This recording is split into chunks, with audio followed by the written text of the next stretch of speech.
pretty simple. You want to win races, put KMCs on your truck. 3, 2, 1. Here we go. The first two cars heading on the line right now.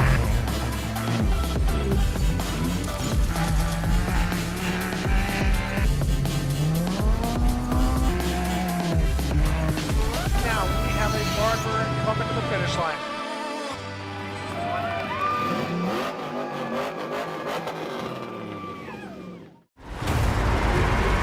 Over 25 years of off-road racing dominance. Proprietary patented race technology. Proudly made in the USA. Unparalleled customer service and support.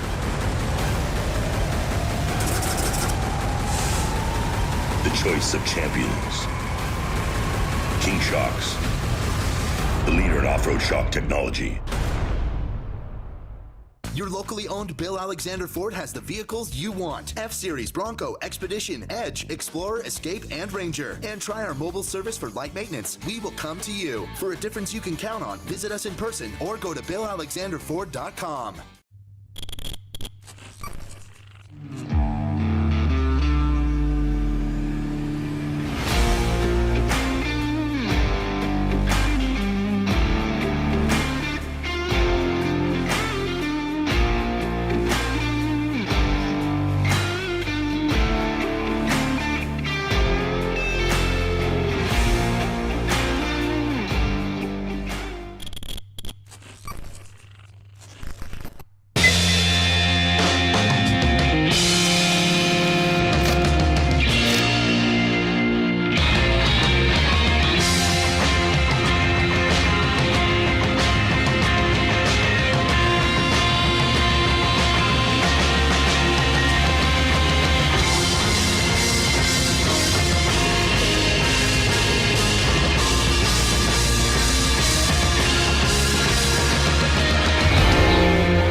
Yeah, baby. How we doing? Welcome to this episode of Fishgistics. Cameron Steele here to host, along with my good friend Austin Farner, also known as Fish, here on the San Felipe 250 wrap-up show. Let's get some dirty laundry out of the way. Let's say, of course, this is all opinion-based.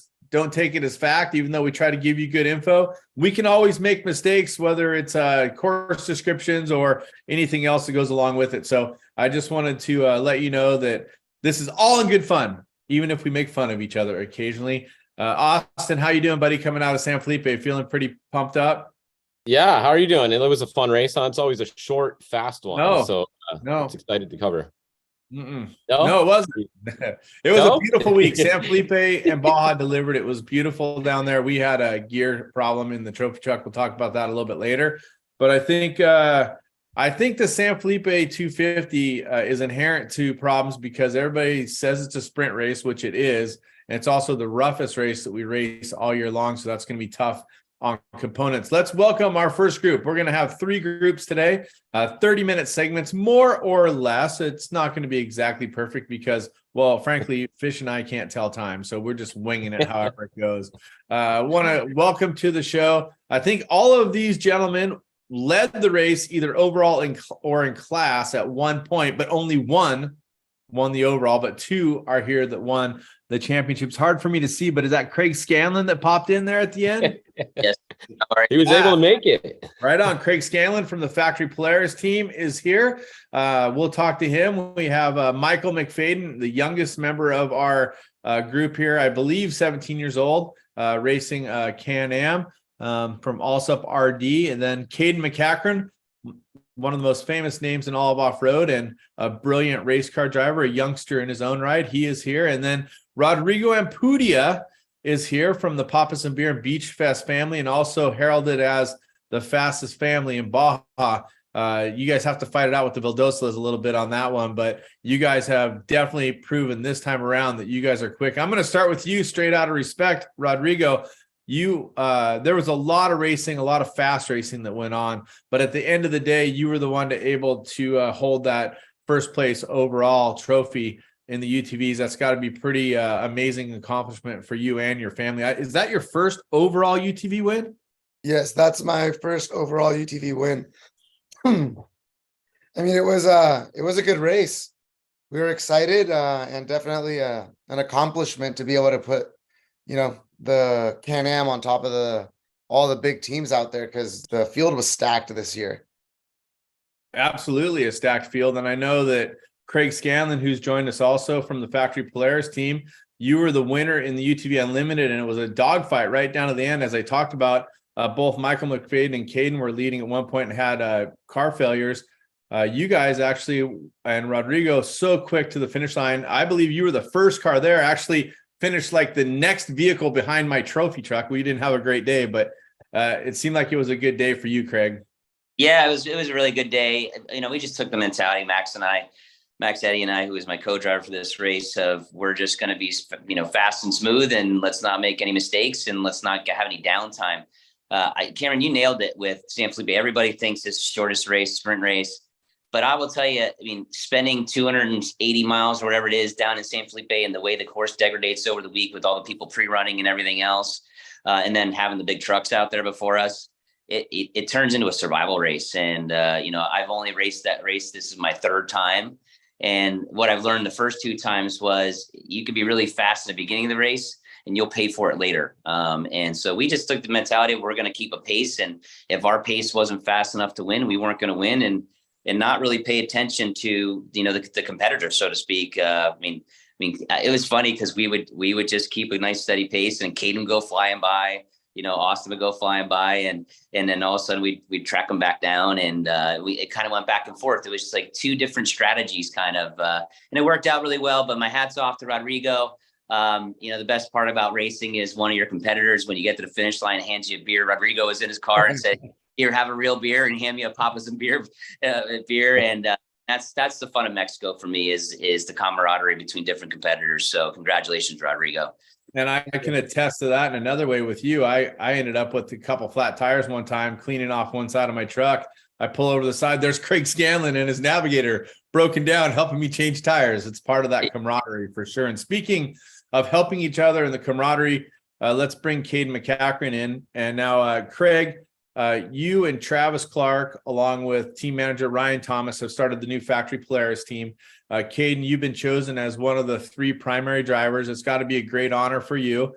I'm sure it's a great honor for them to have someone with the last name McCachran involved and have the accolades that you've earned already at a young age. First of all, Caden, how old are you, and how cool is it being part of a factory team? I'm 21, and I started racing when I was 19. A lot of people probably think I started racing when I was 5 or whatever, but honestly, I haven't been in the sport on my own, holding the steering wheel in my hands for very long. So to be a part of a factory team from Polaris like this is pretty cool. Obviously, the two other guys, Austin Weiland and Brock Hager, both real big names in our sport. Brock's just pure talent, and Austin's proven himself over the last couple of years in UTVs. So yeah, overall for me, it's very cool to be a part of this team. And getting to the part of the story where I said camaraderie, helping each other out, it got to the point where you were leading the class, or leading overall, I'm not exactly sure, had a failure in the rear of your car, and your dad had a tough day, which I did as well. Your dad and I both kind of came up on you nearly at the same time. Rob was there for just a little bit before me, but man, he stopped to help you, and ended up getting stuck in the silt, having chaos, and you guys had fans helping you. Tell us a little bit about that. I mean, that silt bed, that 4 miles of silt was legit. Like, there were some deep ass holes in there, and it took a lot of work to drag the car through it. Yeah, pretty much the story of my race became kind of similar to what Craig was saying. Just kind of wanted to cruise and go at a fast pre-run pace, and that ended up being between me and Craig at the finish, or the last 50 miles. I passed him for the last time about mile 220, and knew he started quite a bit behind me, so I knew I had to put some time on him. And I think that number was about 4 minutes. So I know going all the way back up north from that bottom wash, trying to cruise and go pretty fast, and just as we thought we did it, and we were home free, we had a failure in that silt, and yeah, it was a bummer. And to get out and see my dad right there, like he was kind of following me to the finish, it just ended up being that the timing worked out to where he was right there. So yeah, obviously a trophy truck ain't gonna pull very much stuff out of the silt. So he tried, but ultimately had one of the locals pull us out to some harder ground. We were able to get it fixed, but not in time to be able to pull off the win still. Obviously, congratulations to both Rodrigo and Craig, both awesome racers, and overall the day for me was super fun. Again, ended up, after all the race that happened, it was between me and Craig, and that's my boss. So ultimately, it was pretty cool for me, you know, going back and forth with him. And he has a lot of respect for me, and I have a lot of respect for him as well. And yeah, overall, it was a great experience. At some point, I was unfortunate to pass each one of you. Rodrigo gave me a ton of room to go by, but I still wasn't going because I didn't want to take him out on an accident on the pole line road. But Michael McFadden, youngster, first Baja race, if I'm not mistaken, you're leading overall at one point. I nearly clipped you on the way by because we intersected lines. I was very careful to go the long way a couple of times, but that had to be pretty exciting. Was it hard to contain yourself, you know, so to speak, when I'm trying to think about race mile 220 is where I saw you. You were the last UTV that I had passed, I believe. Yeah, I mean, racing down there is so different from racing in the States, right? It's so much more intense. And being the leader at the time, it's hard to keep yourself composed a little bit. You just need to be calm, try not to break anything like we did, but just keeping along. Yeah, young in the sport, new to it. I know Mitchell Alsop's been a part of your team. Your dad Chris is a big part of it. Did you have the whole family down there, and did you drive the whole way? Yeah, I drove the whole race. We had 9 of our guys out there that weekend. Drove the whole race. The course is so rough. It's brutal. I mean, it's a sprint race, but at the same time, you could break something so easily out there. Rodrigo, it's a little tricky, isn't it? You guys have the all-wheel drive, but you still have to be a little bit careful of how you smash it into the corners and how you let it pull you through some of the sections. I know the all-wheel drive is an advantage in some areas, but also you got to pay a little bit of attention to what you're driving. Yeah, it's definitely tricky to know how hard you can push and not have an issue with the car. You know, I've been leading many races with a big gap, but just went too fast and flipped something the wrong way, or was just too hard on the equipment, and parts fail just because after the trophy trucks go by, the whoops just get, you know, 2 feet taller than when you were pre-running. So the trophy truck guys are dicks. I can tell you that already for sure. They should have trophy truck lines and then limited class lines. We do. No, you guys go on the smoother ones. That's not fair. Well, tell your friends to stop putting lines on them during pre-running, and then not so many people will be in them. I know. Just saying.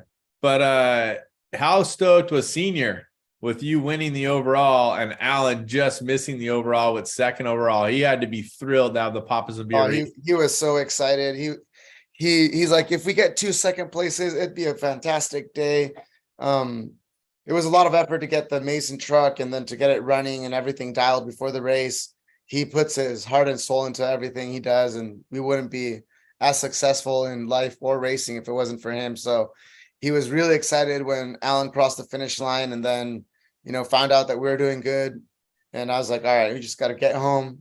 Like, I know this pace is fast, and I was just going to wait for the last 40 miles, see if I could push harder. And that's when we saw McFadden stopped on the side of the road. I think it was like 230 or something like that, 240. And it was like, all right, now let's just cruise. And yeah, that's what plan worked. Just go slow, and just slow enough to win is an oxymoron that we like to use. Caden, when you're talking about the San Felipe course and pre-running it, no, we just talked with Rodrigo about all the different options, and I would call this probably the best driver's course out of any race course we race, because there is so much to remember, and there are so many different places where a mistake can come up on you, but also so many places there's options to turn off into a little offshoot line. Talk about the intensity of pre-running the entire course, being someone that drove the entire race. All of you guys did, if I'm not mistaken, but just the intensity of having to pre-run all those different lines.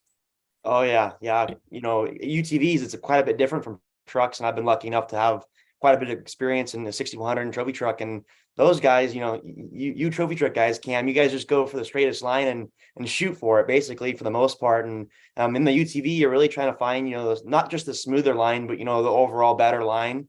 And you're not just trying to find the best line for you. You got to find the best line, the second best line, and the third best. Because, you know, UTVs, sometimes you start in the back of the pack and there's 30 of them in front of you, and then there's 10 cars and the slow 61s. And, overall for pre-running, like for me, it's like sometimes after you get back at night, you're kind of thinking like, man, I hope I didn't miss anything. And eventually at the end of the week, you kind of just, there's nothing you can do about it. And you kind of just go and run your race and hopefully you get all the lines. Yeah, and there's no nerfing to the bigger cars, right? I obviously experienced this racing in class 12 and 07, 8, 9 when we also raced the trophy, but in the 12 car we would catch the 10s, the trophies, the ones, and man, it's so hard to try to get by if you're on just one straight line. But thankfully at San Felipe, there's some options. Yeah, luckily for us, a lot of even like the slower trucks, they're going either way slower than us or faster than us. So we're not really working through the pack too hard.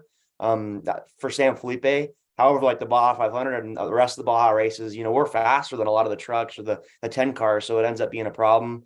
Yeah, you can't nerf them. You kind of just got to go around them. And luckily we're small and nimble, so we can, hug the mountains and such to get around them. But yeah, that creates some difficulty sometimes. But overall, I love the hard parts of racing in Baja. Yeah, Caden, was your dad and you guys, were you guys running on the same radio channel at the end of the race, or were you going on a separate channel? No, so the story there is he had that failure at about mile 30, and it was actually kind of funny. I started 5th or 6th, and I come around the corner, he's standing on the side of the road. I'm like, oh, that's a bummer. But he's going like this to me. And for whatever reason, I didn't think I had passed the cars in front of me to be first on the road. He was telling me first on the road, but I thought he was saying like, hold up, wait, like you got a problem. So I actually went down and circled back and stopped. And he said like, what are you doing? Keep going. So after that, whatever, that's at mile 30. And he didn't catch me till mile, whatever, 220, 230 or whatever, after they got it fixed. And no, I had no idea he was there. And the only reason he knew we were there is because we had the Polaris factory helicopter above us, and he just passed Craig. So we kind of figured that, I was the next car on the road. And actually there's videos of us coming up back north from the bottom of, what is that, a Zoufre down there. And he's 10 seconds, 15 seconds behind me. I had no idea, but he figured it was me, and he could see me at some points, but I don't think he was planning on passing me. And that goes all the way up to when we got to the silt. He knew that it was silty, and he backed off from me a little bit because obviously he doesn't want to be in the dust going through the silt in the trophy truck. So whatever, after we had the failure, we'd gotten out, and all of a sudden that's like, my dad's here. Like, what is he doing? I had no idea he was there. I thought maybe he was following me like he had called the race quits and was following me on the highway south, and was just pulled off the highway down to the race course to see me. But he had raced all day, or been driving to the finish all day for a finish. But yeah, it was kind of weird to see him. You're kind of at the lowest point right there, and then all of a sudden your dad comes around, and I'm thinking that he's thinking like I did something stupid, I screwed it up for myself, and so anyway, it was cool. But yeah, I'd rather see him at the finish line, not 3 miles short. Yeah, Craig, did you seem to have a little extra dust in that section, Craig? I could imagine maybe, Rob's truck is a little loose. Maybe, you kind of backed off from Caden a little bit. Did you notice any extra dust, Craig? I have the same experience as Caden did, where my dad was hanging behind me and not dusting me out. Rob went by me like a missile, and it was in a real nice little, clay dust area, and we were dusted out pretty good for a while. But the funny part is, Rob came up to me at the finish line. He's like, I felt so bad. I'm like, listen, if that was my kid, I would dust it out anybody too, man. So don't feel bad, man. That's part of it. I don't think he wasn't doing it on purpose. I think he was just, I don't know. No. He's just driving to the finish, and he disconnected the chain link fence after he broke down. He disconnected it and had the locals pull it off the side so no one could see it. He said, I felt so bad going by you. And I'm like, dude, you have to do what you gotta do. It was all good. But it was funny because he went by us, and Max was like, well, he's going to have to go by Caden too. So Caden's going to have the same problem. Like, I'm telling you right now, he is not by Caden. I'm like, if your kid was in front of us, would you go by him? He's like, nope. I'm like, yeah. So, you have those conversations in the car stuff, and it's, it's funny, and it's all part of it. But yeah, no, we ate a little dust there at the very end. And but Rob's Rob. I mean, he's a legend, and no complaints whatsoever. Yeah, the guy's definitely a verified legend. And hats off to you, and blessings to your family, Caden. I know that you lost your grandpa the week before. I know it's hard on yourself, and Rob, just want to say we appreciate your grandfather's contribution to the off-road racing community and being a part of the buggy legacy and everything that he's done inside the sport. Definitely a Las Vegas legend and off-road racing legend. Just wanted to let you know that our hearts are with you guys this week. I know it's definitely a tough one. Yeah, thank you. And I said, it was obviously it's a tragic and it's a bummer it happened, but honestly, it was a pretty good week. Both of us, my dad and me, and most of the family were, kind of, distracted by the race. So overall, he lived a great life and he was a great man. And, as a grandpa, he's kind of, taught you what a man, he showed you what a man is. So, it's pretty, upsetting for us, but, he lived a great life, and it was overall, honestly, a good week for it to happen as we were distracted with the race. Yes. Yeah. Thank you. And Cameron, I will tell you, it shows you. I mean, age is not a thing here. I mean, Caden was there all week, and we knew it happened, but you had never known it. He was a super pro. I mean, he was out every day pre-running. I mean, it didn't affect his preparation for the race, and that's a testament to his grandfather and his father and the way they raised them, to be professional and all that good stuff. But hats off to you, Caden, because that was a tough week for you, and you handled it like a super pro, man. And I'm impressed. Overall, I just look back and really think about what would he want me to do. And even when my dad called me, he came back to Vegas and told me it had happened. And, I basically just told him we got to do whatever we can do to make him proud. And that was to go try to win the race. He's an off-road racer himself. He's the reason the McCacker name's even in the sport. So, we both put our best foot forward and tried to win the race. And ultimately neither of us did, but I know he knows we tried. For sure. I was shifting gears, respect to your grandpa. Craig, and I guess Caden, which one of you guys chose the purple superhero colors for Caden, and how did you guys determine the colorways for each of the drivers? I know that of course we're off-road racers, so we're going to give you guys a little bit of crap, but it's kind of cool that you guys have your own colorways. But who chose the colors, or how did that happen? Caden, was that your color choice, or was that on the boss? I was voluntold, so you're going to have to ask Craig about that. I like it. I mean, people are talking about it. It's always good, whether good or bad, people are talking about you, and purple is a sick color.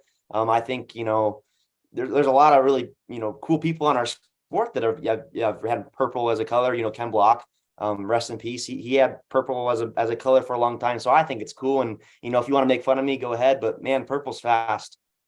I'm not making fun of you for being purple. I was just asking about the superhero colors. My favorite color is yellow, and people give me a hard time all the time. My motorcycle has been yellow for years. So my personal favorite superpower racer right now is Brock Hager, because he's running the yellow car. Yeah. So I will be honest with you, Travis Clark was the brainchild behind all the different colors. Please don't give Travis Clark any credit for anything. Please. I didn't say it was a good idea. No, and I'll be honest with you, I was a little bit kind of like, I've been red and gray and black since I started racing with my own team. And I said, well, here's the deal.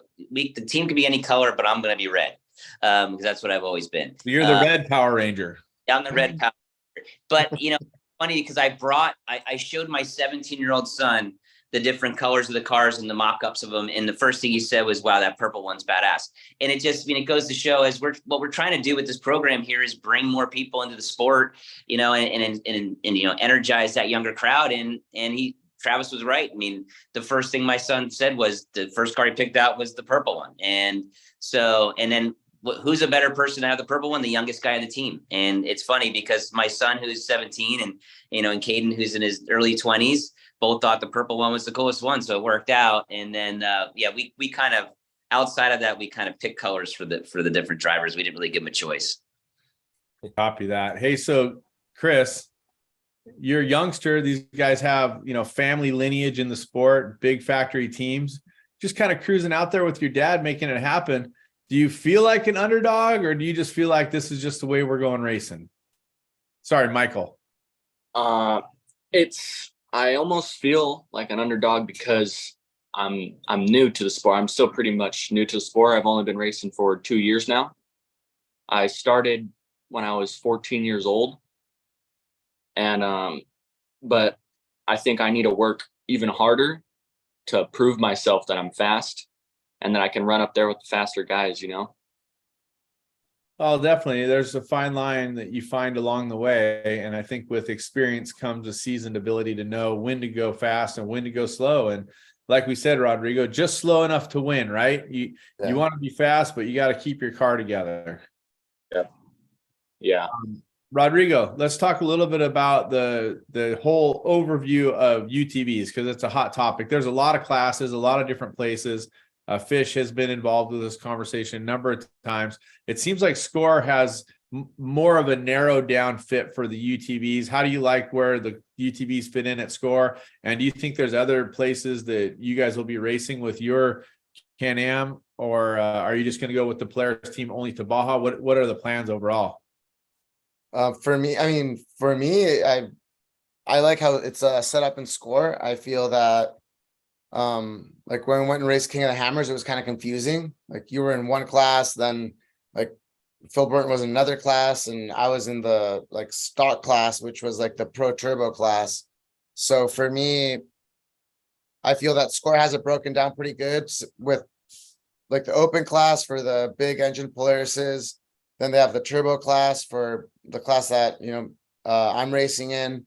And then they have the NA class and then the stock class, which I really like the stock class because it's a good entry level class for people that don't want to go spend an extra $100,000, $200,000 on a stock Can-Am or Polaris. They can, with 40 grand, they can get it race legal, go out, get their feet wet, get experience, and then maybe build that car into a pro turbo or NA car. So I like it how it's broken down in Score. Yeah.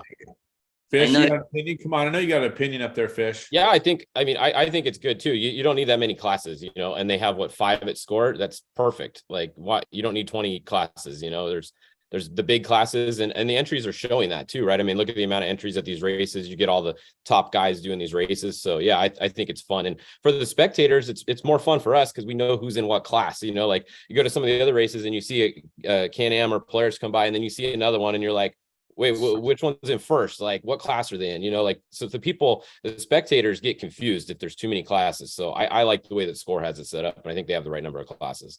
Referencing Rodrigo's comment about King of the Hammers, I've got to be honest that I had no idea there were multiple classes in the UTVs. I thought it was one race. Everybody was racing against each other. I don't know if that's how it was a couple of years ago and they changed it and I just wasn't paying attention.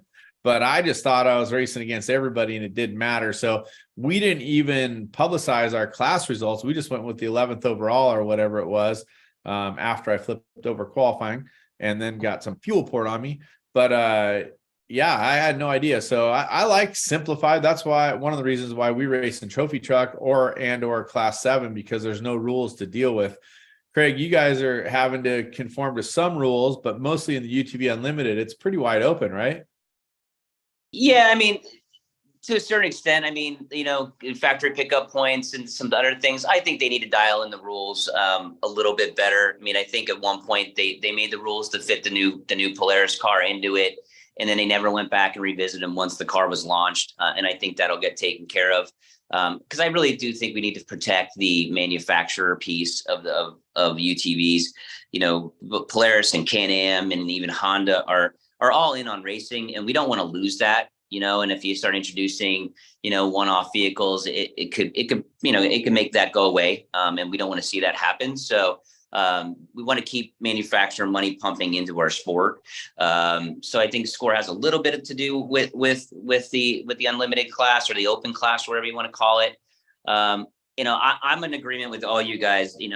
Some of these different series, it's getting to the point where it's youth soccer and everybody gets a trophy, and it gets confusing. I look at it, and I'm sure Rodrigo looks at it the same way. It's like, first place in class is great, but if you didn't win the overall, who cares? I mean, not who cares, but it's not as, I wanted to win the overall, right?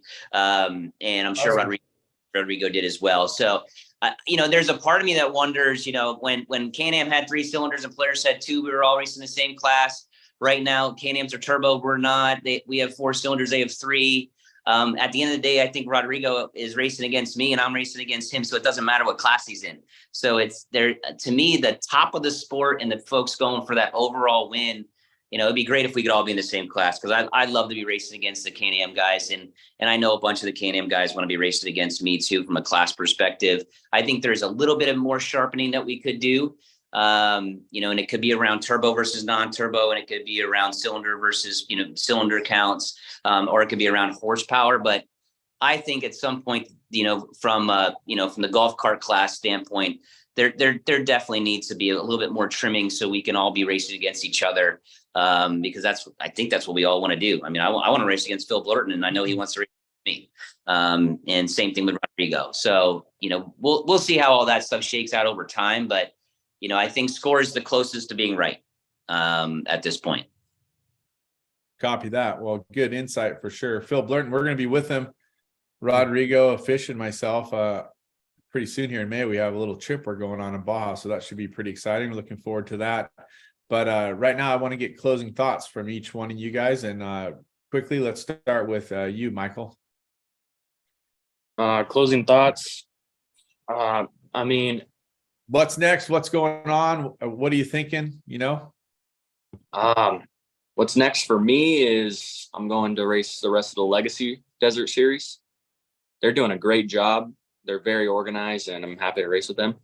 But for San Felipe, I really liked to get that taste of racing down in Baja. And, now I got the itch, right? I got to go back down there.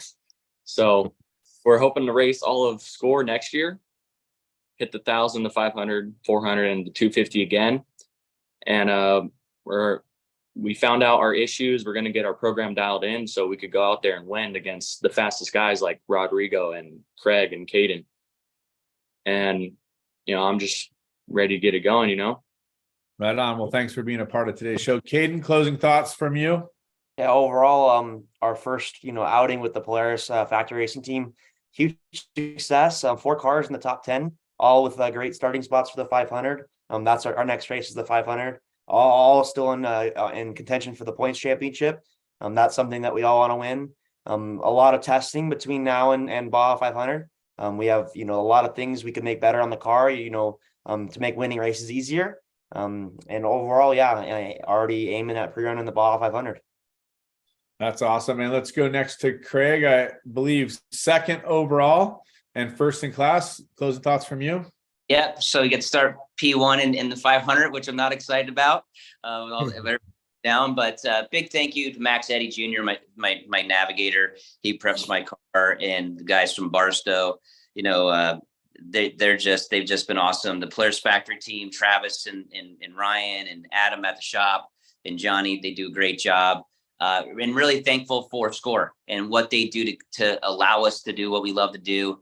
And then obviously folks like you guys that cover the sport and make it so that we're relevant and people want to give us money to go race down there. So just very thankful for everybody and fellow racers and all that good stuff. And once again, congratulations, Rodrigo. Right on. Very thoughtful, Craig. And of course, Max Eddy, part of my bike racing team in 07, 08. The Eddy brothers are phenomenal desert racers, and their dad is just an awesome person. So I'm stoked you guys have them out there racing with you. Rodrigo, first in class, first overall, baddest dude in the desert in UTVs in the last month. You're going to hang on to that until we get to the 500. You'll be the very first UTV off the line. That's got to all be pretty exciting stuff, depending on who you start behind. Yeah, it's going to be exciting. If you guys haven't had a chance, go check Alan and my video from the 250. It's super funny. Me and my co-driver definitely had a good time during the race. And we're excited for the rest of the Score season. Can't thank Can-Am for their support, KMC, Monster, and everyone else that supports our program. It's super cool to have everyone on board, start the season on the right foot. And we're excited to see everyone down in our hometown of Ensenada. Hopefully you guys can come down, pop us some beer and have food, drinks, or whatever you guys like. I can attest to the hometown feel, just being invited by Rodrigo and his family to come down for the Monster Energy autograph signings and for the fans. If you guys haven't been, it's pretty incredible. You guys put on quite a happening over there at Papa Some Beer. Yeah, I mean, it's part of we're off-road fans, and we try to do it for the community and for the sport and to help grow, the happenings. People come down the night before the race, contingency's almost over. They want to see, the top names, be able to take pictures of the trophy trucks, get some autographs, and have a good time. And this year we're planning on having an amazing Monster Energy street party. So if anyone has time to come out, check it out. have some fun, and relax the night before the race. We'll be ready. Right on. Well, congratulations to all of you on your individual and overall success. We thank you for being a part of this episode of Fishgistics. But for now, we got to say bye because you're done. Click, click, click, click, gone. Thanks, Thank you, everybody. We're having It's a time. Go ahead. Bring in the mini trophy truck dorks, right?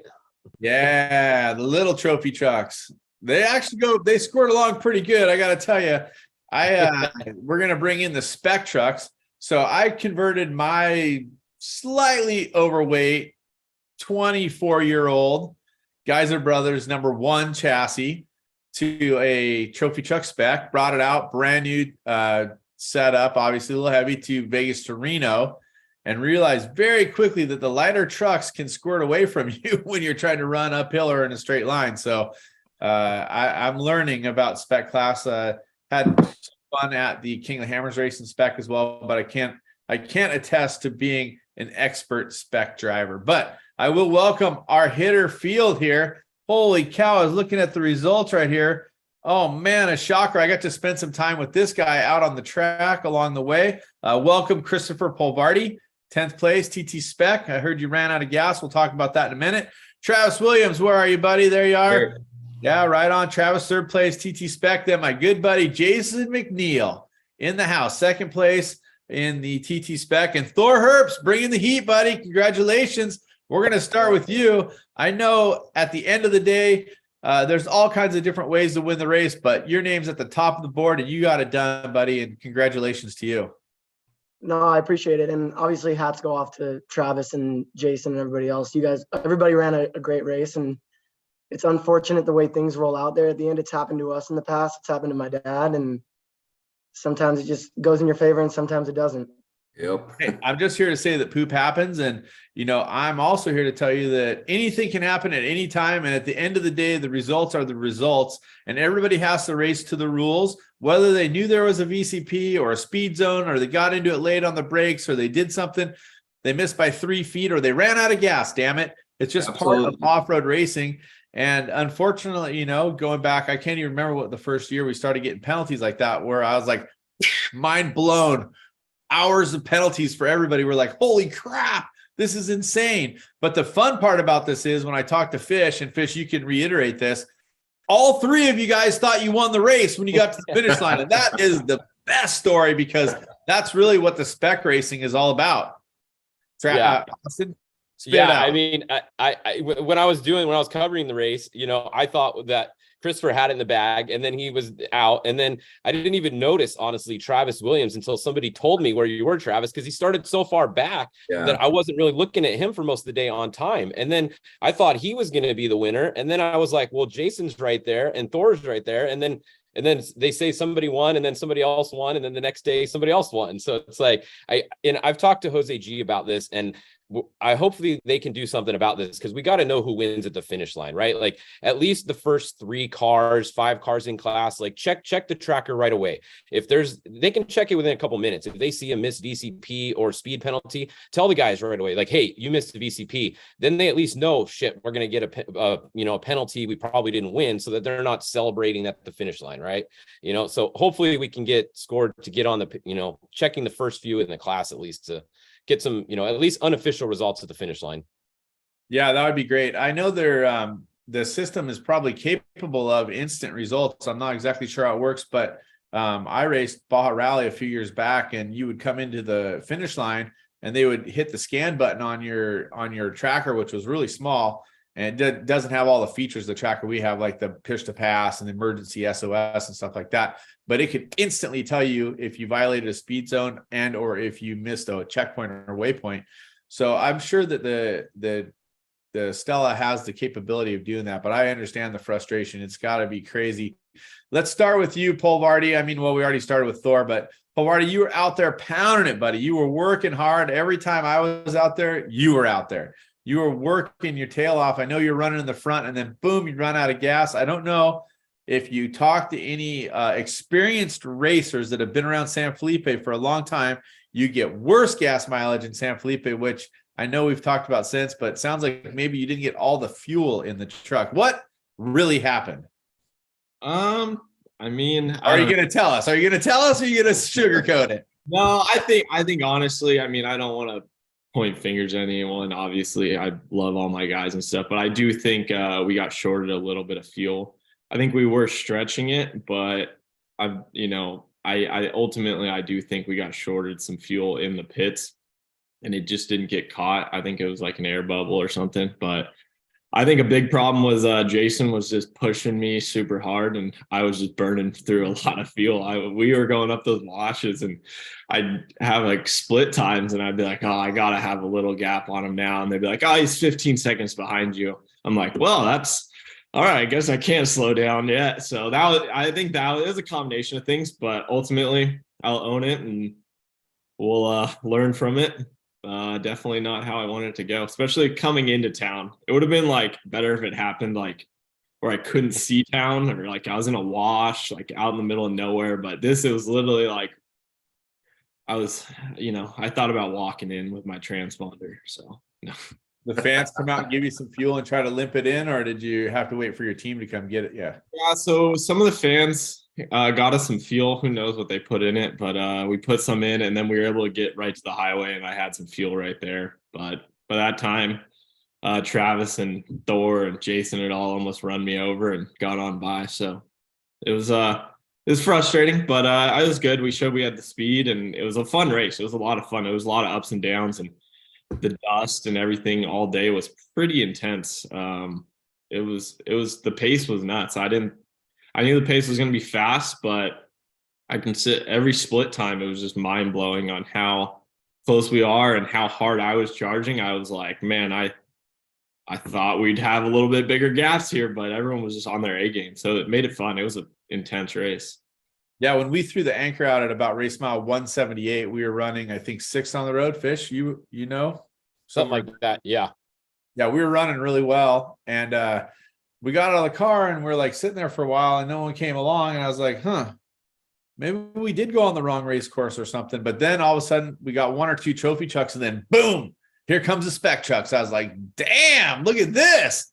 What a show. I mean, there was a couple times there, I think Jason might have been in the mix, but there was just like 2 or 3 cars passing, and they're all like on the chip rev limiter, 2 different lanes, like going trying to pass each other. It's like, holy crap, these guys are going for it. But Jason, I think Polvardi hit it on the head, because he said that you were chasing him down. And I'm here to tell everybody, Jason is not a very nice race car driver, okay? Jason will talk to you. He's very friendly. He's very affable. But then he gets in the race car and it's like, what's up with you, Jason? You put that killer whale suit on and it's on. Man, it was super intense. Just like Christopher said, I can't tell you how hard we're pushing. There is no preservation of equipment. I mean, before you wanted to start the race and like, hey, we want to get to the finish, from the green flag to the checker flag, there's no letting up anymore. I was fortunate to qualify first. And so going into the race, I'm like, you know what? I know I don't want to get a flat. I know what in the early on, let's just go up zoo road. And with SDG, tuning everybody's shocks nowadays.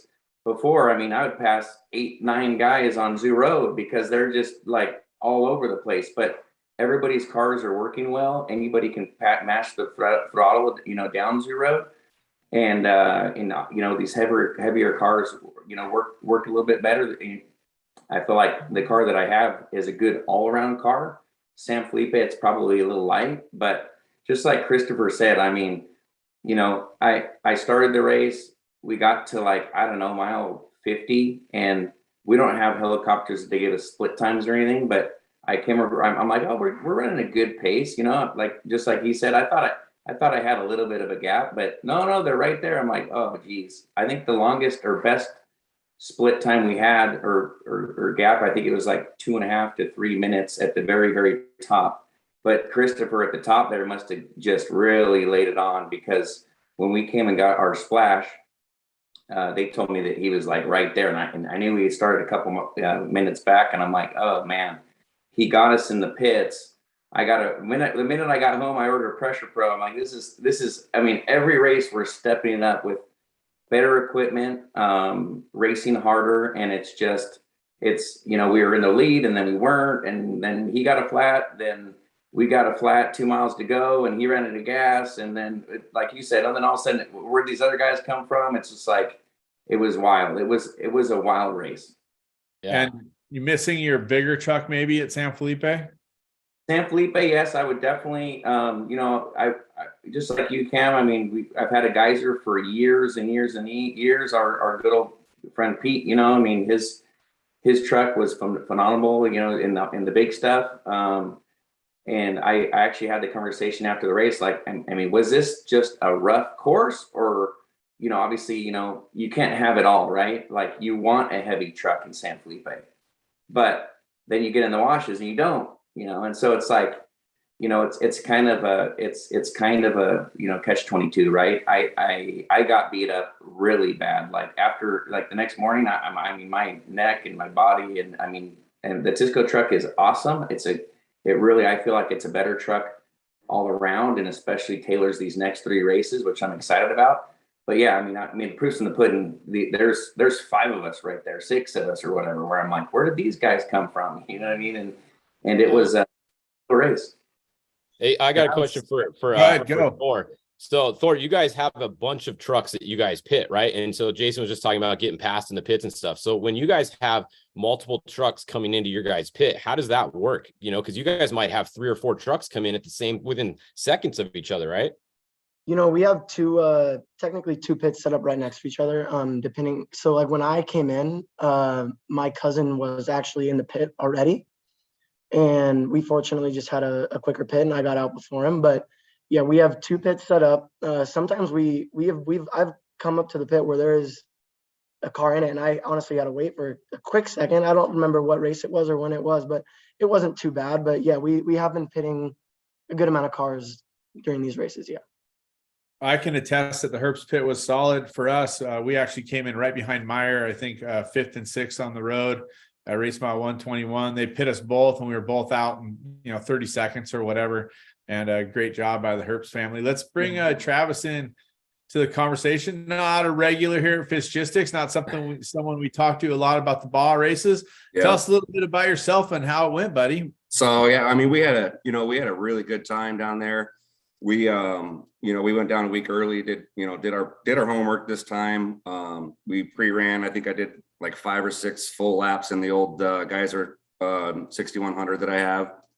And we felt really good. I just qualifying is just my weak point. I suck at qualifying. That's the bottom line. And going first, this didn't help me, there was no berms or anything. And we started 17th right behind Thor. We knew, going into the race that we couldn't afford to get any flats because the dust was going to be our hindrance all day. So we try to just do tire management all day. And like these guys said, it just gets crazy. You can't just sit back. We felt like we got in a good groove. It takes me 40 or 50 miles to get going. We just, clicked off the miles. We had 0 flats, 0 issues all day. The guys killed it in the pits. We had a really fast pit stop. We got in and out. We didn't get passed by anybody. And we were just in the dust like Thor, because Thor was right behind us. After we got around him, he was behind us all day. So then we would catch a 1-car trophy truck, and then he would close the gap, and we'd both get around him, and it was dicing all day. It was a great time. The class it's the most talented class out there, and so to race against these kids is awesome. Sorry, Cameron's a little sad on that comment. Well, I think because I love the Spec stuff because at the end of the day, we all have pretty similar trucks, so it's more of a driver's class. I think it's awesome. It's a fun class, and like I said, racing against these kids, watching these kids come up. I mean, they have no fear. I've got to go to work on Monday, so even though I couldn't sit for 3 days after this race, I still have to go to work. Were you getting split times that were pretty good? Like, did you know that you were that close to the front on corrected time, or did you have any idea? No, we really did not talk so our satellite on the race truck went out at the start line. So they usually text us updates. We get updates. We got 0 updates all day long. So we just really literally got in our groove. And then towards the finish line, I think they called in and said that we, before Chris ran out of gas and the other issues, I think they said that on not corrected time, but just regular time, we were like 4 or 5 minutes down from them. So, again, we just got in our groove and just had a really good day. You know, we've done good in the past. We just have had crap luck, and you know, we're really excited with our new guys, our G6. They build a really good truck. This is our third race in it, and you know, we're slowly getting it figured out, and so we feel we have a pretty good feel about it now. So we're really excited to go into the season with it. Cool. Yeah, right on. That Geyser G6 looks beautiful. All the trucks look beautiful. It's pretty amazing. You guys talking about, you know, the talent in the class. We'll have the trophy truck guys on a little bit later. I'll ask them if they think that they'd get spanked by all the spec truck drivers when they come up.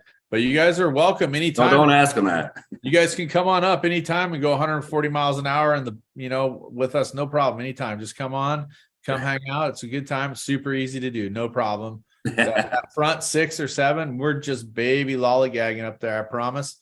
You guys are all coming anytime. Thor, you've been driving that trophy truck a little bit. Talk to me about that. What's your progression and what are you thinking? I see the grin on your face the second I say it. I have a feeling you've been out there wheeling that thing a little bit. No, I haven't had too much time in the trophy truck. I'm trying to just develop more and be in the spec class and kind of just ride this thing on for as long as I can. But no, I really haven't had too much time in the trophy truck. I'm really enjoying doing the spec with my brother, and we have a blast doing it. Yeah, it's definitely a family affair. Explain to everybody that doesn't know whose son you are. You said your cousin's racing. Tell us a little bit about the family. Obviously, your grandpa Jerry started it all in off-road racing, a legend and a hero in the sport. Yeah, so I'm Tim's son. Pierce and I are both Tim's son. EJ, he's Ed's son. And every now and then we get Riley around here to race with us. Only for the 1,000 really, because he's in the NASCAR Xfinity series, so he can't really make it out during the year. But yeah, no, Pierce and I race together. EJ races with a couple other people, with Ryan Millen. He's a little newer to the sport than we are. So he's been learning a lot, and yeah, no, we've all been enjoying it, having a blast, learning and coming up. Yeah, right on. I've been bumping around the desert with your dad and your uncles for a little bit over the last few decades. It's an honor to be able to race with them, and very cool to see the Herbst Motorsports, what you guys have created over there with all the new vehicles and everything.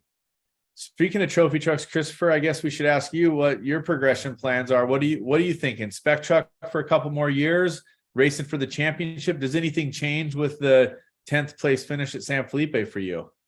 Yeah, I came in going for the championship, but it's a long year, so there's still stuff can happen. But now, I mean, my mentality is I always just go for wins, and if the championship works out, works out. But I don't know. There's a lot on the horizon, so we'll see. We're not positive on where we're going, but got some really cool stuff in the works, especially thanks to Optimum Batteries and Ford.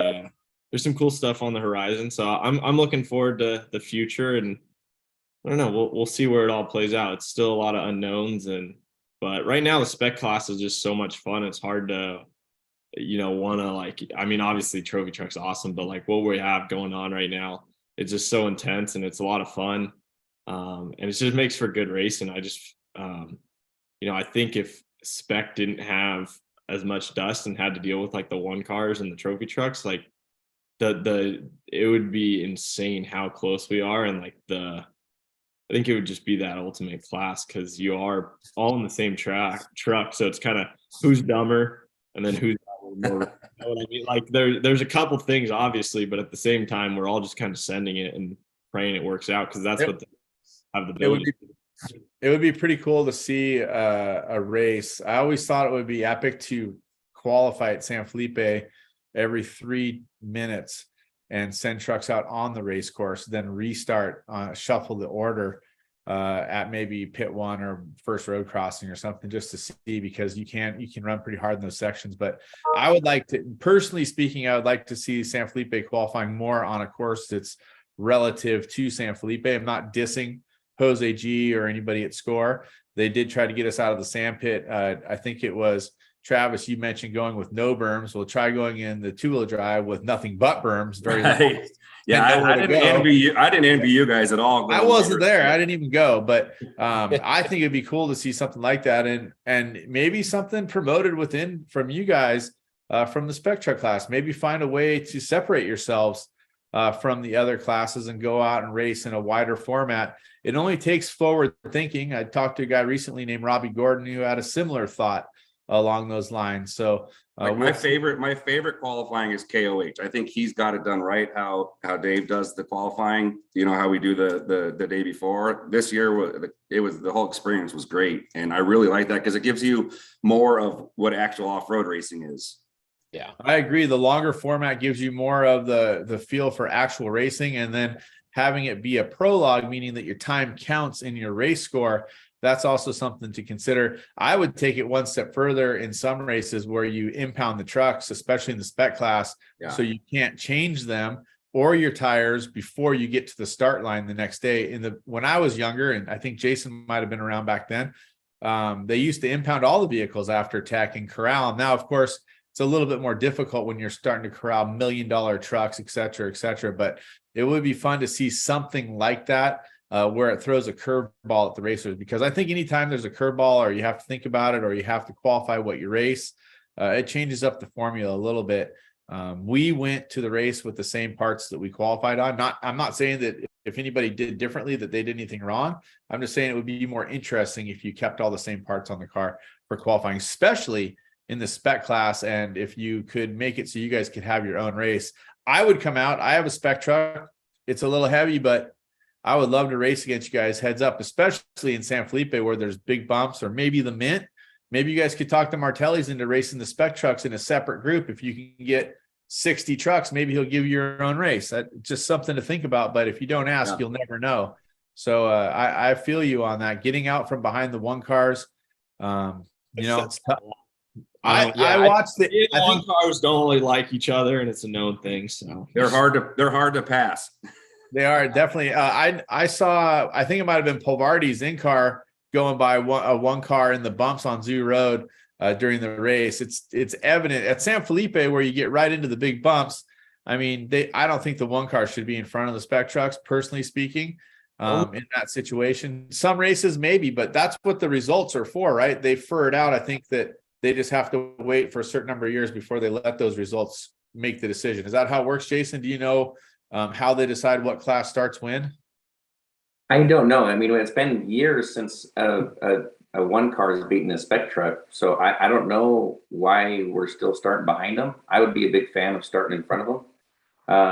But going back to your driver, what I think we need to do is have a 6100 showdown.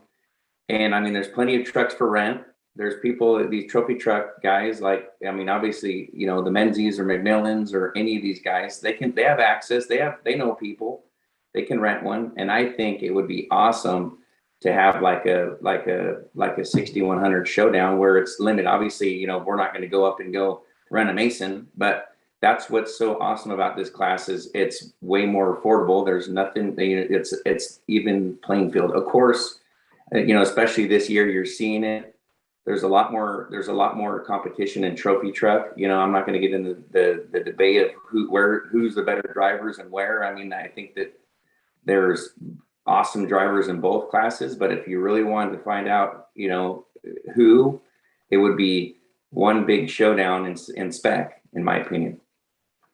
Well, it certainly is interesting. All it takes is for someone to start talking about it and try to make it happen, right? Fishy. There you go. There's nobody watching this anyway, so nobody probably even heard you say that. Well, nobody watches just because I'm here. Duh. I mean, exactly. Why would anybody watch? But hey, closing thoughts for you guys. You're all amazing race car drivers. I want to give you guys credit. I know that I talk a lot about different classes for fun, and I think the spec truck class for kids is good. I think it's good that they keep you guys on your governor. And but I do respect a ton about what you guys do. I've been out there to race with you guys twice in the last year, and you kicked my ass both times. Just saying. Maybe I don't have the best equipment for that class. Maybe we're not engineering for it, but it is awesome to watch you guys race. So I may kid around a little bit with you guys, but I definitely have a huge amount of respect. Let's start with the wrap-ups. Final thought, what you got coming up? Let's go, Travis. What do you got, buddy? Look, I just real quick, I want to talk about like what you guys were talking about earlier with the Stella devices and stuff. I think at the finish line, that with this class being so close, it wasn't fair to all of us to not really know who the true winner was till the next day. They can tell you right away that there's a penalty if they can pull like the top 5 trucks over, and we wait 20, 30 minutes and then put us up over the podium in actual order of finishing. Cause again, it sucked. I mean, for all of us, like I said, Jason thought he won, then we thought we won. And then, then Thor, ended up winning. And so, they should have been able, Thor should have been able to start celebrating right there. And he should have known that he was the winner right then and there. So I think that they could do a better job about that. Like I said, Score's doing great, but I think that with today's technology that can improve. But overall, San Felipe had so much fun. And hats off to Score for putting the race on. Racing against all these guys is awesome. The competition is huge, and we're having a lot of fun out there. So, yep, I concur. My favorite race of the year. Thor, closing thoughts for you? No, it's just a fun race. I'm glad I get to go up and compete against these guys. They have really, really amazing drivers, and I'm looking forward to the next one. Right on, Thor. We're looking forward to seeing you at the Baja 500. First off, in the Spec trucks. Jason, you'll be chasing him off the start line if I'm not mistaken. So I know it's going to be an interesting race. I haven't seen anything about the race course yet, but I can imagine coming out of Ensenada, there'll be some hills, and there'll be some corners, and there'll be some hills, and there will be some corners, and there will be some rocks on the side of the road, and then there'll be some hills, and then there'll be some corners. But not a race with a ton of lines, so to speak. It's more of a slot car race. Yeah, I mean, I like San Felipe. Score did a great job putting San Felipe on. It's a sprint race. I love it. But I really like going back to the Baja 500, 400, 1000 platform, when you have it all. And that's really like the survival of the fittest. Has, all of the, from mountains to still get a little bit of San Felipe to the beach and all that good stuff. I do think that, with the stuff that's coming, that Score's coming out with, I mean, we had the Starlink on our truck. They wanted to put this, like the camera system on our truck before San Felipe didn't come in time. So, but I think for the 500, I think there's great things to come in our sport, and I'm really excited to finally see, us getting traction and getting more spectators in the trucks. All these guys, they're awesome racers, from Pravorti to, I mean, everybody on the panel, right? But the Thor, it goes both ways. Just like I think that Score's getting it, but it goes both ways. I mean, we beat them. They thought we beat them, or they thought that they won at the 1000. They're on the trucks. I was on the truck at San Felipe celebrating, and it could go either way. It's tight racing. It's exciting racing, and hopefully Score figures that out. But yeah, I'm very excited for the Baja 500, and thank you for Fish for having us on the show, and congratulations once to Thor and Pierce and the Herbst family. They're awesome people. Right on. We appreciate that, Jason. Quite a racer you are. Let's go close it out for us, Christopher. Thoughts, wisdom. What are we doing? What's next? Baja 500, excited. I like going in the mountains more and stuff. That's more of those rally roads and stuff. But gonna put a bigger front bumper on. Ripped it off at San Felipe and starting 10th. Gonna need that. So that's definitely a must. But no, overall, I mean, it like all these guys said, like racing with these guys has been so much fun just this year and the past year. The competition, coming from short course, I was like, oh, I'm going to miss some of the spread out, like it's not, but no, it's still, I'm getting that thrill where we're even door to door. I mean, there was points where we were, bumper to bumper, real racing. I mean, I doored someone. So that's like what Spec's all about, I think. So overall excited and looking forward to it. And thanks Fish and Cameron for doing this. And if we can keep doing this and keep posting on social media, like Jason said, get this live stream working, and really grow the sport and give it the publicity that it deserves, because it's really pretty much the coolest racing in the world. I mean, thank you guys for coming on the show. We wouldn't have a show if you guys didn't show up. So thank you guys for showing up. Thank you. Yeah, and since you guys are such superior racers, we gave you an extra 6 minutes that we're gonna have to cut out of the trophy truck, guys. I just want to let you know. So I'm just saying, beware. If you ever have a trophy truck guy that's down on time behind you and catches you, don't be mad about this 6 minutes. Ouch. Yeah, they're in the waiting room, so I'm going to add them in. So let's go to the TT guys. So see you guys. Right, let's do it. See you guys later. Congratulations on all your success, and thanks for all the fun, guys. Thanks. Well, Fish, I thought that was a great panel. I thought that all the guys all have a great attitude, good personality, and they're willing to talk a little smack here and there. And they threw it out there, their own race. I think is a pretty interesting topic. And I think that would be something that would definitely get people's attention moving forward in the sport. And speaking of moving forward in the sport, all of these drivers have done a spectacular job moving our sport forward. Legacy drivers, people that have really embraced the trophy truck and our racing series. So welcome everybody to the trophy truck segment, San Felipe wrap-up show. Cameron Steele here hosting with Fish from Fishgistics, and we're very proud to have some of our top 5 from trophy truck. In 5th place, I believe, Tavo Vildosla. Welcome to the show, my friend. In 4th place, Andrew Myers. Welcome to the show. Great to have you here. Great run. Thank you. Thank you. And our winner from San Felipe, a guy that's been making a regular appearance at the very top of the leaderboard, my friend Luke McMillan, has been hurting feelings like nobody's business. Congratulations, Luke. Yeah, thank you. Appreciate it. Excited to be on the show. Yeah, we're stoked to have you guys. Let's just kick it off right now. I think one of the hottest stories, obviously, all of you guys have your own stories that are going on and the development of your race vehicles. But I want to start with Andrew Myers because we haven't had you in the top 5 consistently. I can tell from running right behind you, a minute or 2 minutes behind, that you were hauling the mail all day long. It was looking like you were going to bring home a podium. It was very close. Congratulations on a great race and a great setup. Yeah, thank you, Cameron. Yeah, I'm stoked to be in the top 5. That was our goal going into San Felipe. Our whole plan for the 2023 season is to run all the score races, and just to be able to finish, top 5. It's huge because it transitions right into the start of the 500. Yeah, we're stoked. We're it was a fun race. We'll get more into that, but I'm stoked to be up here with the top dogs, and with our Joe Gibbs Power, we took that truck and it was a spec truck when we first got it 3 years ago, and ran it for 2 years, and then decided to make the switch and put some more power in it, and now here we are with you guys.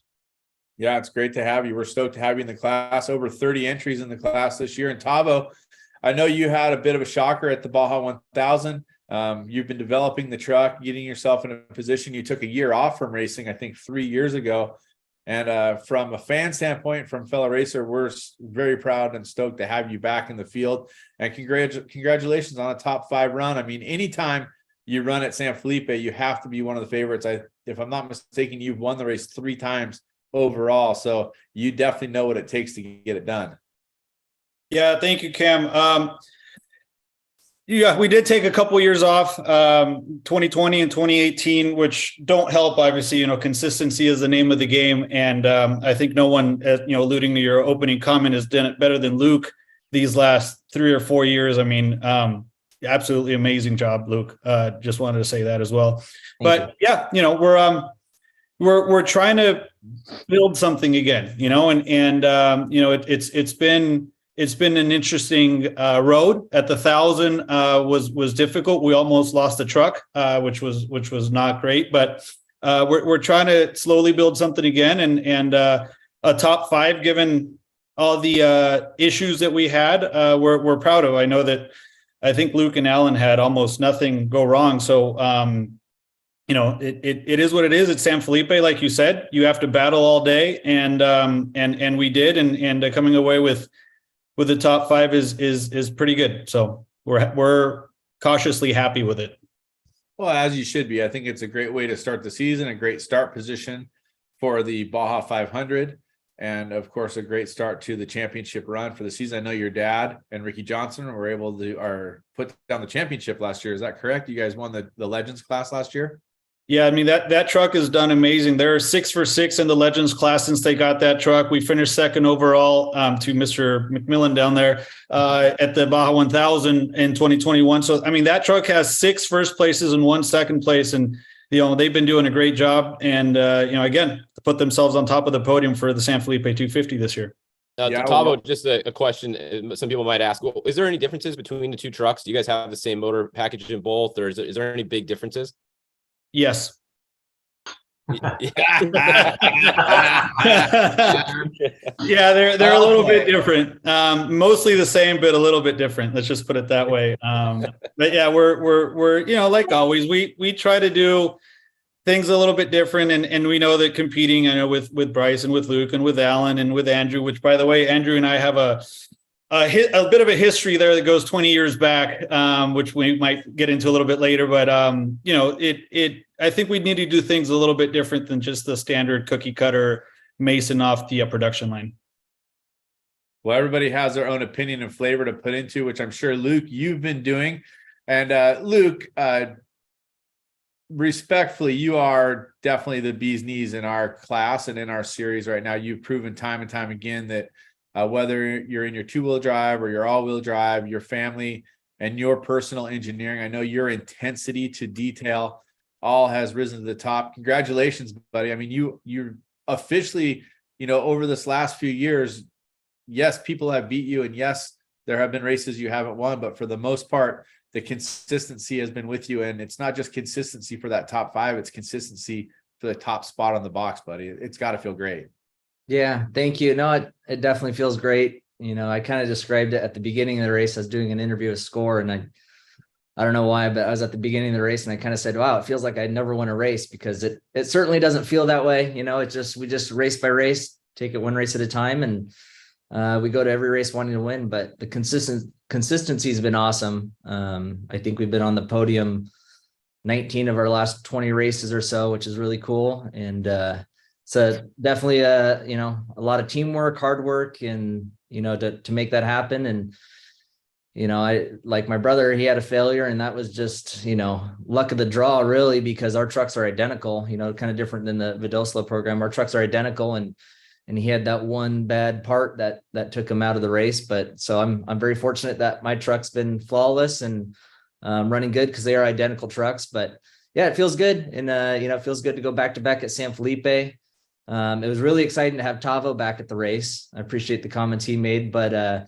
that was exciting. After qualifying, it was, Toby was up there. He sent it pretty hard in qualifying, and then Tavo, and Tavo is one thing I was really excited about, because I grew up watching Tavo race, and he started in 1600 like us, like you and I, Cam, and he's won this race three times overall, and I knew that stat. And so when he qualified second, I was pretty excited about it. I was like, cool, Tavo's back, and let's go racing, so that was fun. And it was a good race. We kind of just stuck to our strategy of just keep moving around the race course. But no, very, very fortunate to have pulled off another win, and excited about it. And to kick off the season like that for the team is awesome. And now it's back to work, and we'll be back in June. I think Tavo, I think you have still to this day the most exciting video I've ever seen in the San Felipe area. And I think you guys all know which one I'm talking about, where you're just on the lake bed and you hit the mound and just launch the thing. How do you not have that ready to queue up? I know. I just thought about it right now. What a fail. It's close between that and the wheelie down the pole line, which I was thinking about in the race. I'm like, God, where is he? And I'm like, I know what he's doing. So yeah, you send it harder than anybody at San Felipe. That's for sure. Yeah. Yeah. I appreciate that. And, this year was a little bit different. It's just, there's so many things in my head about the all-wheel drive, and maybe something that's worth discussing, that I don't know how hard I can push it. And it's still something that I don't know, it's just not enough seat time in the truck. And I'm seeing my video going down the pole line. I'm going 86, and I see, Alan and Bryce and everyone else post their videos, and they're 120. So I'm like, how much time did I lose, going out to the tree at a kilometer, whatever, 150. That's something that we're working on, obviously. I have a feeling Luke's probably not going to tell you how hard you can push the truck. Honestly, you can't break the thing. I mean, the 1,000 and everything. I mean, as long as they're put together right, I put my foot down and it takes it. We usually don't go that hard in the race, but I always take my truck out after the race, and then I'll just go put my foot down around Plaster City, and you can't break them. See what happens, huh? Yeah. That's not good news for us, Andrew, that they can't break that truck. I'm still learning that whole deal too. And our first race in Mexico was the Baja 400 last year, and we went 80 miles and spit out a rear gear on the thing. It was brand new, so I switched it over to the Mason third member, and the thing's been knock on wood, flawless here. We're putting another one in for the 500. But I'm learning too with just even tire control, because coming from the Spec truck and class 1 and class 10, and I mean I just mat it everywhere, so I don't know where the tire wear limit is yet. I know we have the trash control in the truck. I don't use it personally, but I'm told I should. But yeah, no, I hear you. Where is the limit? If you're not crashing it or going upside down, how hard can you drive it the whole time? I mean, I'm typically 100% most of the time. So, hey, Luke, you did the whole race on the same 4 tires, right? Yeah, same tires the whole way. They looked really good at the finish line. I think they could have done another lap, but I say you can't break the truck, but we drove hard the first 50 miles, 70 miles just to hang out with everyone and have fun and make sure Toby wasn't going to get away from us. But then after that, it was like a 70% pace. Honestly, Luke, I watched some of the videos that you see the fans post and that are up there.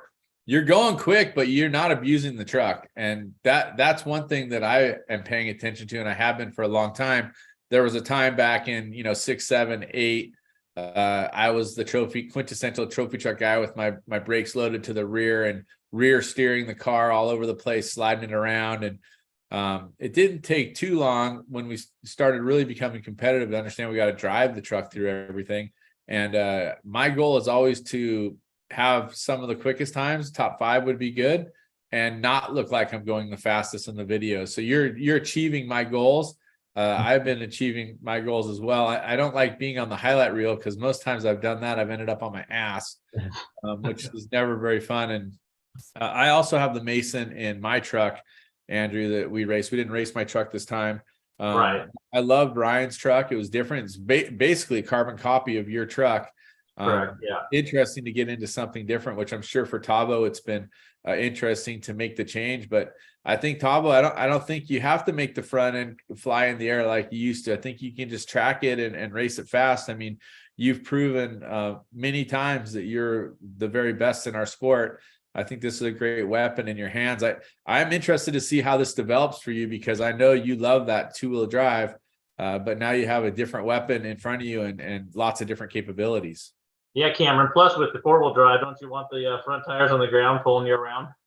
Right, exactly. You want to be pulling out of every corner, right, Tavo?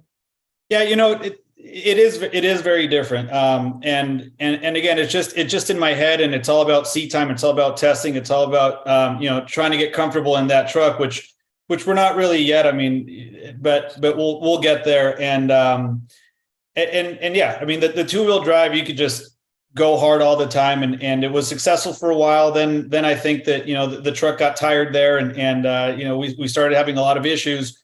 But now it's about, it's like I used to play a lot of golf. I don't anymore, but it's about letting your clubs do what they're intended to do, right? You're not trying to kill the ball. The driver's meant to do whatever it needs to do. And I know that probably Dan understands this better than any of us, but it's one of those things where you just kind of let the truck, work. And I'm trying to get that in my head. And we're actually going to run the truck this week a little bit as well, as Luke said earlier, and see what happens and go take it through its paces. And again, every single mile that I'm in that seat makes me more and more comfortable, and hopefully a good performance for the next race, a better performance for the next race. We've done we're on a different scope than you guys. We've been sticking with the 2-wheel drive. My race engineer from FIDAC, Mike Kraft, has a strong belief, and obviously everybody has their own, but engineering and changing, we went to the big block. We ran 280 miles in San Felipe pre-running, and I was astounded with the difference. I can't believe we've been racing that small block all this time and competing. And I can see why some of the parts wear and failure that we've had is related to overcharging into corners under braking and mashing the throttle all the time so hard to try to get back up to speed. So I'm interested to see how this develops for us. And everybody has their own idea on the widgets. I have a ton of respect. I think, like I said, I have the Mason gear in my truck, and to see what Mason is doing with their trucks and the success is absolutely amazing. And so I'm very impressed with what the field is bringing. Andrew with his 2-wheel drive Herbst truck looked great. Luke, you see the future of our sport differently than some of us because of your engineering and the background you have into digging down into the parts, and maybe Bryce's dad is similar to you in that area. Is it going to keep developing on the fast track like it has been? I mean, we've gone from, we just think back maybe 5 or 6 years, there was small blocks, then there was 8 stacks, and then there was all-wheel drive coming back again. Of course, the Herps had all-wheel drive a long time ago. But now with the Mason and some of the other builders, now we're talking big blocks, we're talking the different underdrives, we're talking these massive gear sets. Is it going to keep developing like that, or have we got to a point where we're going to race these trucks for a little bit the way they are? No, I think we're to the point where we're going to race the trucks the way they are. I mean, to a certain extent, I see some of the new designs coming down the line from some of the builders. I don't know that they're the right direction. I mean, big changes coming, and I don't know if it's the right direction. I do think all-wheel drive is the future of trophy truck. I think, as far as, but I think the all-wheel drive was the big step, but I don't see a big fast forward on development. So far the off-road world has gone bigger is better, bigger is better, bigger is better. I feel like we're at the stopping point of that. I can feel it. I drove an all-wheel drive truck just last week that weighed 600 pounds less than mine, and it felt different. And I kind of took note of that. But the all-wheel drive was the big step, but now I don't see the development happening super duper fast. I see a lot of small development in the drivetrain with the front diff and, front to rear ratios and all that kind of stuff. Truck balance, truck weight, fine tuning those things. I don't see big changes and big swings coming in the future for sure. I still don't know, I know if I built a truck tomorrow, it would be an all-wheel drive. I don't know if it would be a front engine or mid engine. I've owned both. I've raced both. I couldn't tell you. I don't think anyone could really give you an educated, yes, this is it. I mean, you got the center of gravity and you need your polar moments of weight, front to rear. We still have 700 pounds of weight hanging off the back. So when you put the motor in the middle, you kind of get a truck that can kind of do this a little bit. But, I don't know. You read an engineering book, it says put all the weight in the middle. I don't know. I know some very smart builders that put the engine up front because they say the truck's got to remember how to go forward. So fine tuning all those kind of things. I don't know what the next big step is.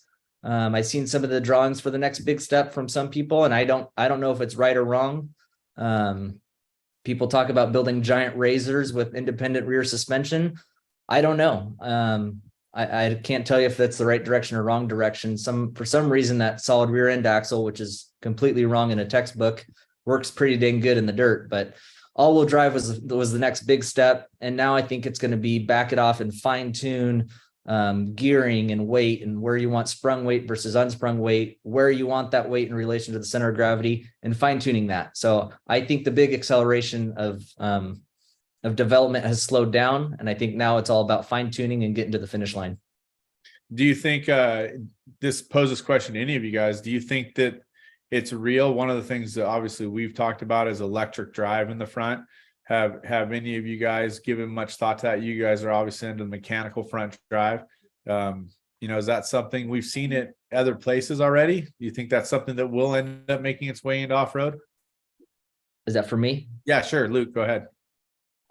Maybe. I don't understand that enough. To me, that's a huge leap of, a big idea. And I don't know. I don't usually jump on board with these big ideas. Oh, electric this and that, these giant ideas people have. And, they come out and they say it and say, well, off-road racing will never be the same, but it really hasn't changed in a lot of years. So, I don't see electric drive being in the near future. Like I said, I think what we have right now with the Mason all-wheel drive is pretty close to what the future looks like. It's going to be a lot of fine tuning inside the parts.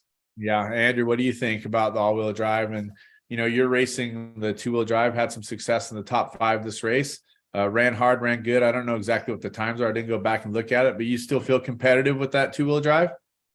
I think once the race starts and it unfolds, and if you could, run dust free, I'm hoping, obviously, because I have a two-wheel drive, that, I can be there at the end, and the top 3 is the next goal. But I don't know. I think it has a big disadvantage in qualifying. As we know, we see mainly all in the top 10 all the all-wheel drives for qualifying. But once the race goes, you know, you can pick your way through the crowd. There's, you know, there at San Felipe, there was a bunch of just unfortunates, you know, for a bunch of the top guys right off the start. So that helped me get a bunch of clean air and run strong. Hopefully at the 400, you know, starting fourth, I can run right behind Bryce and have clean air.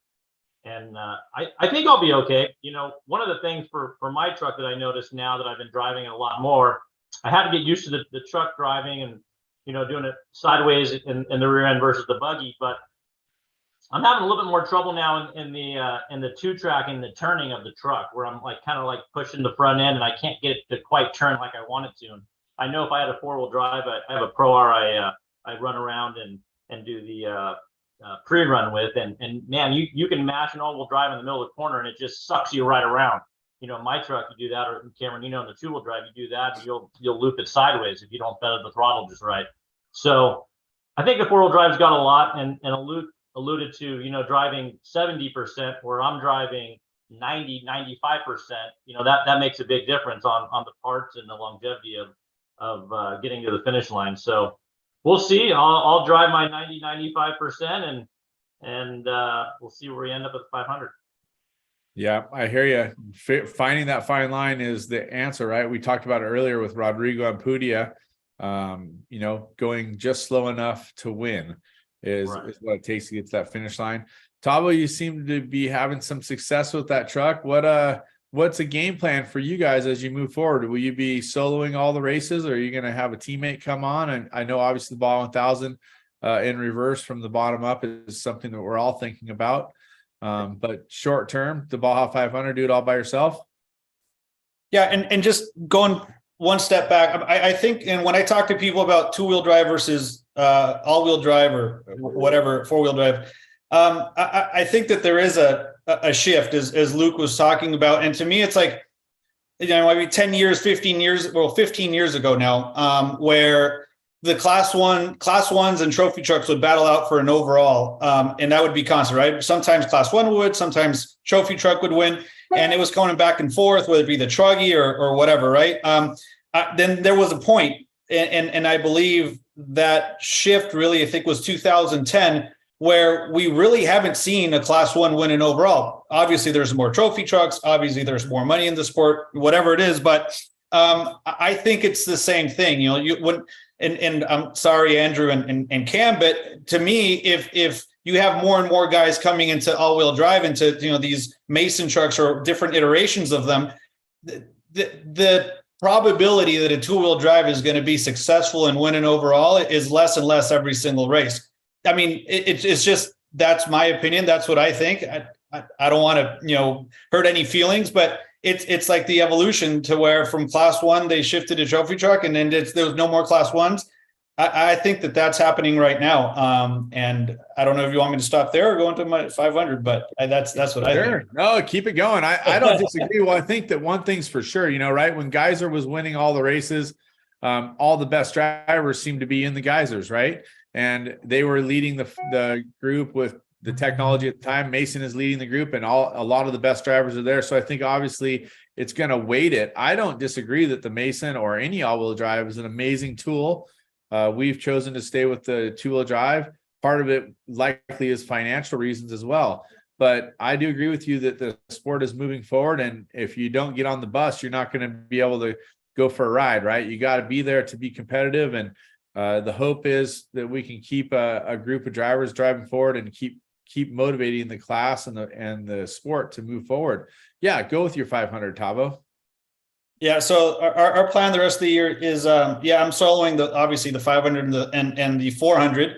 For the 1,000, I don't think that realistically, if you want to go win the Baja 1000 anymore, it's not 2012 anymore. It's not, back when Ivan used to do it in the early 2000s and late 90s. You can't solo it anymore. I mean, you have teams that kind of get assembled that are, I call them 2A drivers, right? That are put together to go out and try and win the Baja 1000. When it used to be, you have an A driver and maybe like a less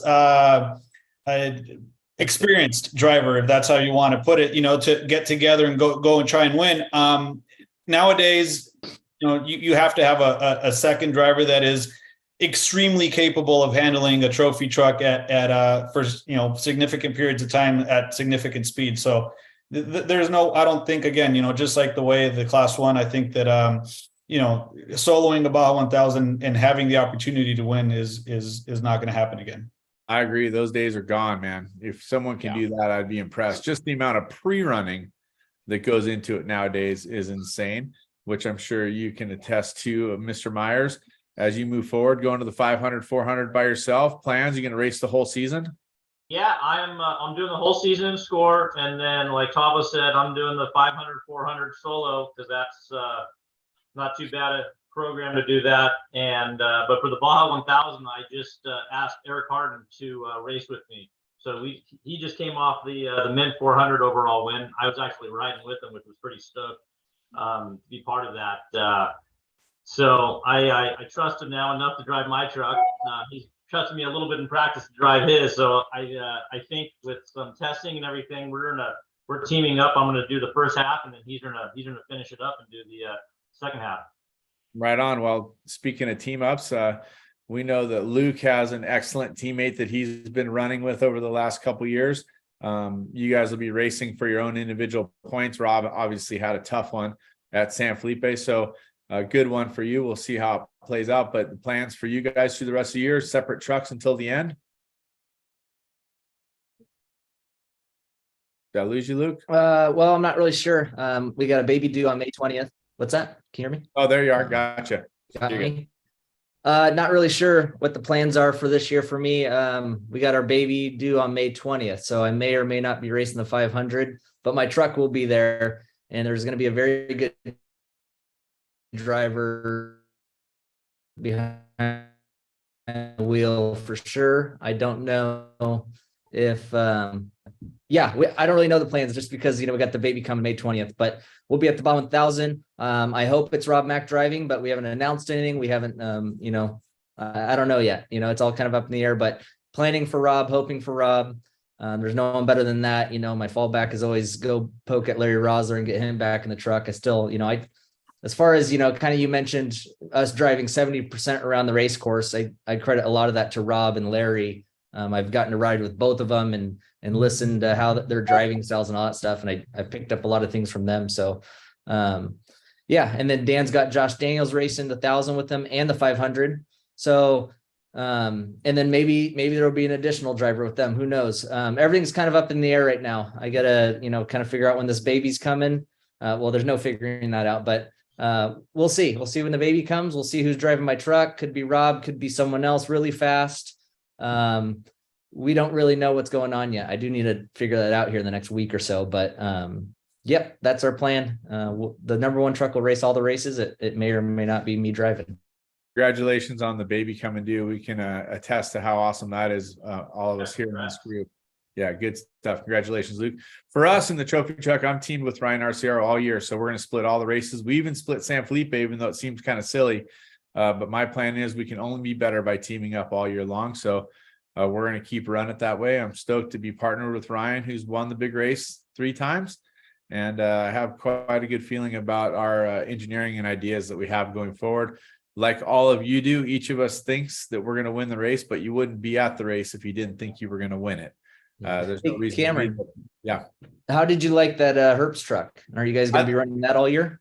I like the Herbst truck. It's different than our truck. We've committed to our truck for the 500. We just put the big block in it and changed to a Doug Fortin or Fortin underdrive. So I'm pretty excited about the package and the changes that we've made. It is certainly an honor to drive Kyle Washington's C-SPAN truck. And I thought it was amazing. Now, there are different attributes to the truck. So I felt like the squirting speed of the Herbst truck was amazing. The mechanical grip was very interesting. The power plant with Gibbs came alive. They had to tell me a number of times to run it up to 8,000 RPMs, which doesn't compute at my house because I have to pay for my own engines. You know what I'm saying?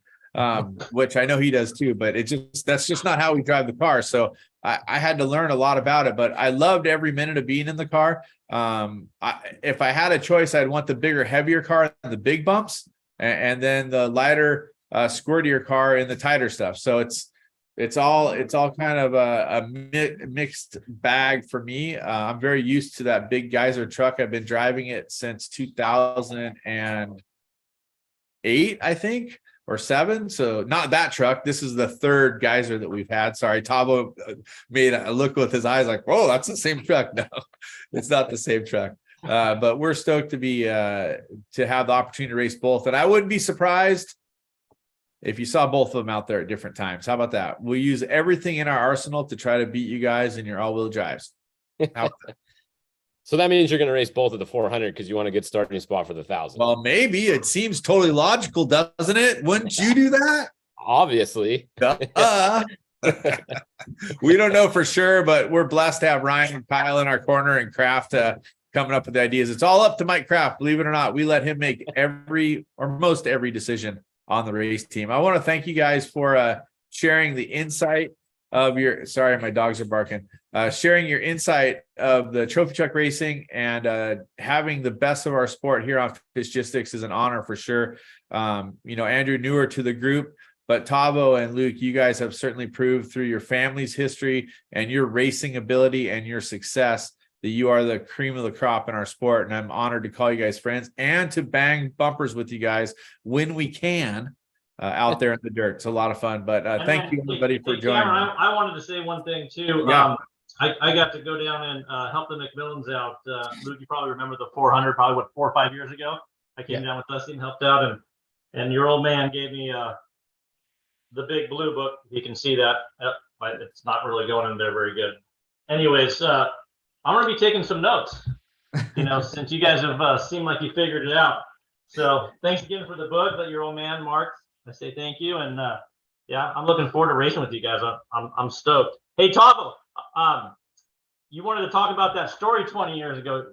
Oh, yeah. I wanted to hear what your version of was it, and if it's the same story. Oh, we got to hear this. Oh, yeah. I forgot about this. We got 2 minutes. We got 2 minutes. So go. All right. So San Felipe 250, maybe, I don't know, Andrew, 2002, 2001, around there. And about 20 years ago. Yeah. Yeah. I was driving back from San Felipe from a pre-run, and in my F-150 and a car hit me and hit me off the road about kilometer 13 in Mexicali. I go through a light pole. I go through a fence. It knocks me out. So I'm sitting on the side of the road, full throttle. I mean, because a piece of wood went through the engine block. So the throttle's pinned. And thankfully it rained in Mexicali like that day. So my truck is just making a hole in the ground, kind of facing towards the highway again. And I wake up and Andrew, I had a bunch of stuff in the back of my truck. It flew into the cab, 2-ton jack goes into the cab. Through the front windshield on the passenger side. Yeah, it went through the back, all the way through the front seat on the passenger side and out the window, I think. Or it landed in the front seat. In the passenger seat. It was your passenger, yeah. Parts and everything all over the place, 1,600 parts, because that's what we were running back then. And so Andrew comes up and helps me basically pick up my life and my pieces all up. He put it in the back of his truck. He takes it with him. But yeah, it's one of those things where you have a big guardian angel, looking over you. And Andrew showed up and kind of helped me out. And that's where we met each other 20 plus years ago, and in a horrible circumstance, obviously not tragic, thankfully, but yeah. I haven't forgot about that. I was wondering if you still remembered. I mean, how could you forget, right? So yeah, that was not so cool that happened, but I was glad to help you out and glad to see you're okay, and glad you didn't have a passenger, because that would have been pretty ugly for that person. So exactly. Yeah. I thought the story was going to be you guys were racing the same class. You got into it on the race course. You got mad at each other and a fight broke out afterwards. But I guess we're not talking about Pistol Pete here. So that's a different story. Yeah, I was convinced that we were going to have some kind of drama there, but that's another feel-good story about off-road racing, as it should be. And just for the record, I have the big blue book here at my house as well, Luke. Your family is legendary in our sport. We appreciate you guys, as we do the Vildoslas, and the rest of us are working to catch up. But you guys, hey, thank you so much for being a part today of Fishgistics, the San Felipe 250 wrap-up show. Tavo, congratulations on your 5th place. Andrew, your 4th place. And Luke, congratulations on your overall win. And you're leading the points on the way to the championship. Thank you. Yeah, thank you very much. Right on, boys. Have a great day. Thank you for being here. It's all just opinion. It's all just fun, but Fishgistics is a great time. Share it with your friends. Yep. Thanks again, guys. See you next time. Thanks, Fish. Thanks, Cameron. Thank you, boys.